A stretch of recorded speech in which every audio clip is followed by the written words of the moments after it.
Hi guys, welcome to my channel. Thank you for tuning in. This is my first YouTube video. I thought it would be a good idea to start by talking about how I got into biking, what I currently ride, what my journey has been so far, who I am, and what my story is so far.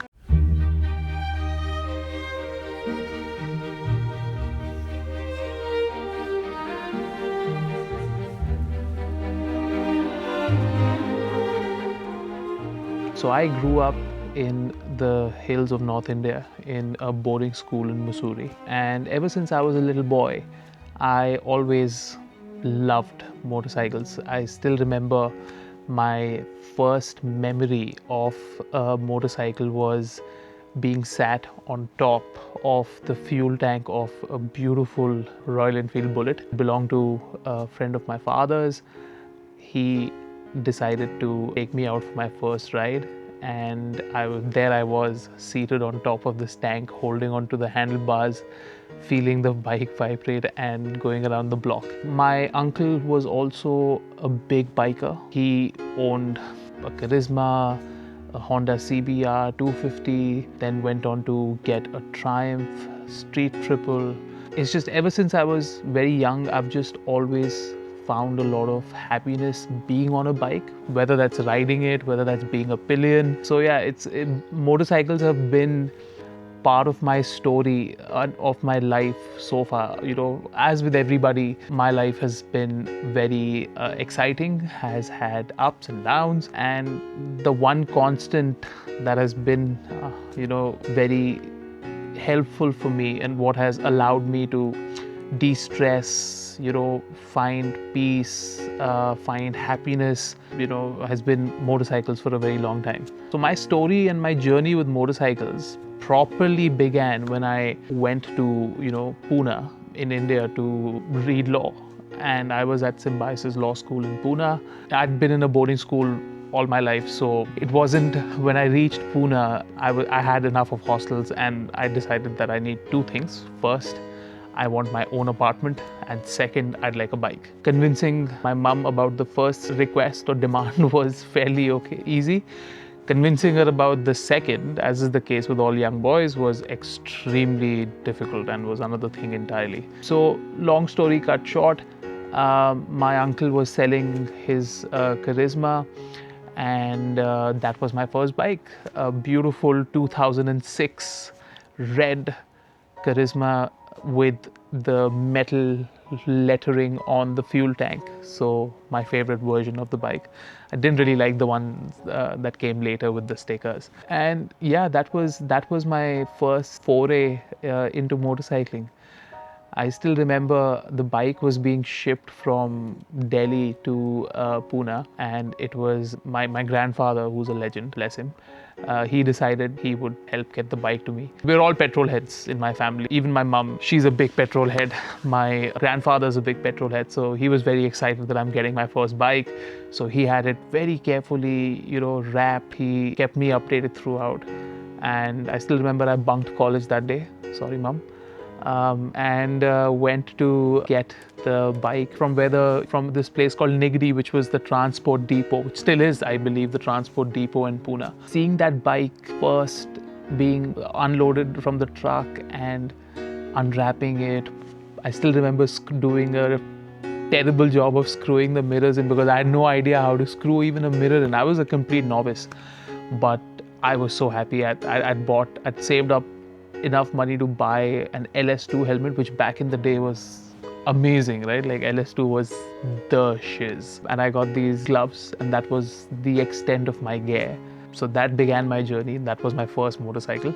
That bike, ironically, is still parked at my house. It doesn't run anymore. I haven't run it for many, many years now because, of course, I moved from India to the UK. Life happened, things happened, but I never really sold that bike. I couldn't bring myself to sell the bike, so it served me well. It's died I wouldn't say a glorious death, but it's lived its life. That was my first bike. I was in Pune for 5 years of law school. After I graduated from law school, I moved to Bombay and got married, and we were in Bombay, and then after marriage, we got Cimba. a car made more sense.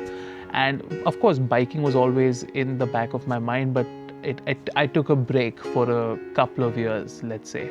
Still have the charisma in the first few years of my job actually, and it was still running. In fact, I think the bike was running till 2021, till 4 years ago. So it's had a pretty decent 15-year run. A few years into my job in Bombay, I was fairly settled, things were going well, my wife was doing well, we were doing well. I decided that now is the time to maybe perhaps explore getting another bike. And this time I said, okay, we'll take the plunge and buy a big bike. Big bike being, of course, anything above 600cc. I still remember, I think I started off renting a Interceptor 650 for a ride from Bombay to Pune. That bike just blew me away, and loved engine, loved everything about it. It was a great bike. Found the seat a bit uncomfortable, so didn't really like it for a long journey. And I intended to do long journeys. I intended to at least take it out on the weekends, maybe 200 to 400 kilometers. For me, for that distance, the seat just didn't cut it. And then I thought about why not get an adventure bike. So went and tested the Himalayan, the 411. Loved the bike, but did find it a bit underpowered. I'm not a fast rider. I do prefer having the power available to be able to open the throttle when I need to overtake. Having more power basically just allows you to have a more comfortable ride. So, liked the bike, loved the ergonomics, brilliantly made bike. I think if they had put the 452 engine in the old chassis, amazing. But that's just me. Then again, that's just me. So test rode the Himalayan, had it for a couple of days, borrowed one from a friend in fact, took it out to Pune again, and then didn't really decide to get it. For me, I think at that point in time, my research pointed me towards the Versys 650. Decided to test ride the Versys 650 as well. Loved the bike again. It was a bit tall for me, but I was getting used to it. But loved the bike. I mean, it's a brilliant paddle twin engine, very comfortable, extremely capable bike. I know it's not a people would call a proper adventure bike, but for my use, it was perfect. I love sticking to the road. I'm a proper road adventure rider. For me, going off-road wasn't a priority, which you'll find ironic as we go ahead. Didn't buy it, but tested a few models in the market, tried to find a good deal on the second-hand market because money was a bit tight. Unfortunately, couldn't find one. And then for some reason, I just really loved the engine, and I was now having tasted, 600 cc's, over 600 cc's of power on a bike. I basically knew that I could never go back to, anything below. It was at that point that I then decided, look, let's stick to a 650, and from an adventure bike, I went straight down to a Ninja 650.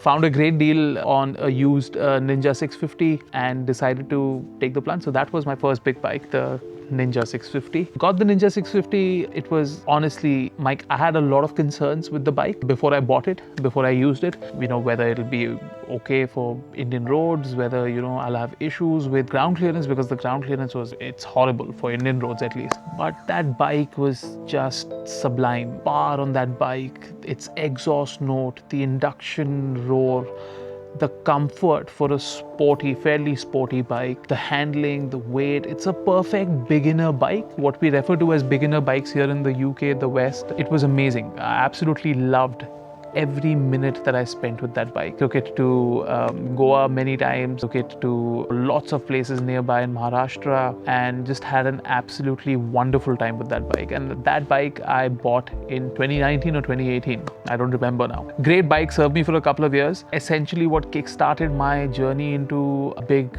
bore or big capacity motorcycling. Great in traffic. And then in 2021. By this time, I'd done a lot of kilometers on the bike. I knew its pros and cons. The ground clearance was an issue, but if you were careful, it was fine. My big concern with the bike was on tours. Given the state of Indian roads at that point at least, it was fairly scary to come across a speed breaker when you're doing about 100, 120 to brake that quickly, and then it would bottom out. And then after a point, I am a big guy, so being in that sporty position was a little tough on my back and my arms. Then I started thinking about why not try and see if I could put the funds together to maybe upgrade to a bigger adventure bike. And at that point in time, I'd had my eyes on the Tiger 900 for the longest time. They launched the bike in 2020, the Rally Pro, the GD Pro. I preferred at that point the Rally Pro, not because of the anything else except that the matte khaki color was only available in the Rally Pro. I just love that color. It's a brilliant, brilliant looking bike. Of course, buying a new Tiger 900 Rally Pro was totally out of the question. I mean, that bike is super expensive. I think new it was about maybe 17 lakhs at that point. कीड़ा तो जाग गया था, कीड़ा लग गया था, but पैसे थे नहीं. काफ़ी टाइम सोचा, काफ़ी टाइम प्लानिंग करी, कहाँ से पैसा लाएंगे, ये करेंगे, निंजा बेच के कितना पैसा आ जाएगा, बोनसेस कितने ला सकते हैं, लोन कितना ले सकते हैं, और ये सब चल रहा था. And naturally big financial decision. Sometime in 2021, I was browsing the Triumph used pages. I came across an ex-demonstrator at the Pune dealership for Triumph. This was a Rally Pro, and the price was just about manageable. I was all guns. I decided this is it. I'm getting this bike. Made a few calls, sold the Ninja to the guy I bought it from. Took a fairly okay-ish hit on the price, but that was to be expected. I believed that I got enough out of it. Sold the Ninja, pulled together some more funds, got a loan sorted, and I went ahead and bought the Rally Pro. The Tiger 900 was a game changer for me. Lovely bike. I'm not an expert and I had never ridden the Tiger 800, so I had no reference point for comparison. The T-plane crank was perfectly fine. It's a beautiful sounding engine, very comfortable bike, and I think in the first 3 months of owning that bike, I put about 10,000 kilometers on it. That's how much I loved it. That's how much I liked the bike. Yeah, I think that was mission accomplished for me. I'm ready to carve up the Indian roads and just travel everywhere on my bike with my tail bag and my tank bag and everything. It was amazing. As is the case with life, a beautiful new chapter started. I got offered a job in the UK, and my wife Khushbu, Cimba and I, we moved to the UK. Now, naturally this meant that the bike had to be sold. I did consider transporting the bike to the UK. I was very keen on transporting the bike, and in hindsight I probably should have, but at that point the cost of transporting the bike from India to the UK was coming around to 5.5 lakhs, paired with the costs that we were already going to incur to move from Bombay to the UK, paired with the cost of bringing Cimba to the UK from India. It just didn't work out. It just wasn't feasible. So sold the bike, came to the UK, and the thought was, okay, UK आएंगे, license ले लेंगे और bike खरीद लेंगे. I wanted to continue that journey, and up to thankfully there was a big bump in salary as well, so I was like, हो जाएगा. Getting a license in the UK is not a problem. It has a few steps to it. So for example, you have to do something called compulsory basic training, CBT. That's a training module that lasts a day. After that, you have to do something called the module 1, and then you have to do a module 2 test. And this is for people who are over 24. They can do a direct access scheme. It's very complicated, guys. I mean, there are entire forums devoted and web pages devoted to decoding the UK motorcycle licensing fiasco. But anyway, long story cut short, while the licensing was not an issue, what was an issue was the fact that UK insurers would not insure an Indian license holder, a foreign license holder, because there's no history or claims history, no claims bonuses. So there was a ceiling. It was extremely difficult to get insured on any bike. So even though I could afford to buy a Tiger, I could afford to buy maybe a GS as well, but the insurance costs were just exorbitant, 3,500-4,000 pounds to just insure a bike. And I was like, that's crazy money. That's half the value of the bike if I was to buy it even on the used market. So anyway, I parked that idea for a bit and decided, let's just get a car instead. So decided to get a nice car. Yeah, 2022 August is when I moved to the UK. Decided to get a car. Forgot about the bike for a few months I'll say. But I was very gung-ho on getting a bike. I really wanted a bike, and especially roads here, traffic here is just amazing, right? I mean, when you come from India, you're prepared for any eventuality. Even though people are like, oh no, bikes, they're very dangerous. People drive very fast in the UK, all of that. My response is, look, dude, I come from India. Like, we're trained, our reflexes are next level. Simply being on Indian roads. Fast forward to 2025, and towards the end of 2024, I had basically become extremely restless about getting a bike. I really wanted a bike. I got my license done. So in October 2024, I got my license in the UK, decided to, proceed with the sale, but decided to proceed with the purchase, and then started looking for bikes, always looking, hoping that, as time went by, the insurance costs would come sufficiently down. Then earlier this year, in April, I finally found fantastic, again, continuing my journey with the Triumph Approved Used program. I found a fantastic Tiger 900 GT Pro. Here we are. So the bike's here. I'm very happy. I feel complete. And it's very weird to explain to somebody who's not fantastic. Again, continuing my journey with the Triumph Approved Used program. I found a fantastic Tiger 900 GT Pro. Here we are. So the bike's here. I'm very happy. I feel complete. And it's very weird to explain to somebody who's not a biker, to explain to somebody who's not. Motorcycles there's something different. I'm very excited to finally have my bike. I'm very excited to explore the UK. Getting Schengen visas is a little difficult, as most of you will know. As soon as we have that, I finally convinced my wife to gear up, bought her a nice helmet, got her the gear. Hopefully we can do, 2 up tours, all of that stuff, just explore the UK and just make some fantastic memories. It's been a difficult couple of years. Moving to a new country, building a new life, challenges at work, personal challenges, professional challenges. It's very important to find something that you can use to disconnect, something that you can use to, make yourself feel better and to just sort of, reignite the magic a little bit. And whether it was riding a 220 Charisma or a 900cc Tiger, it's being on a bike has always done that. It has allowed me to meet some amazing people. This video that you will watch, or that you are watching, I'm being helped by people who I've met through motorcycling. Some of my dearest friends I've met on motorcycles. I've met people at work, in my profession, through motorcycles. It's the best conversation starter. It's part of my life and part of many of our lives. So I think that's something that I am very grateful to the universe for, that I have this beautiful dog, I have a very loving family, and now I have a bike. So very excited. This channel, I hope to post regularly. The idea is not to, it's not for anything else except that I'd like to document my journey. I've realized that I've had a very long journey with motorcycles, but I don't really have many pictures, many memories, and this is an attempt to build something and share my journey and share my experiences on, on 2 wheels, on trails, on new roads, on my thoughts while going to work, perhaps. I'd love to do commute videos. I'd love to show you London through my eyes. I'd ride into London almost 4 times a week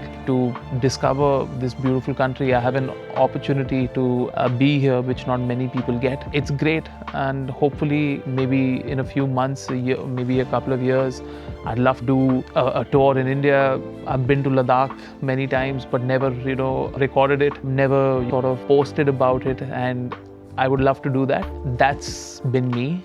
That's been my journey so far, but I think this is just the beginning.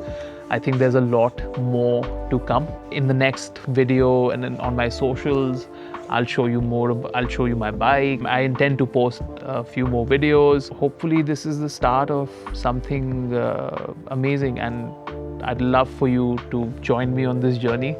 I'd love for you to give me your thoughts, your ideas, what you would perhaps like to see. No idea for a ride is a bad idea. Any day spent on 2 wheels is a beautiful day. Thank you for watching. Thank you for joining. Thank you for being here. That's about it. Thanks for watching. See you in the next one.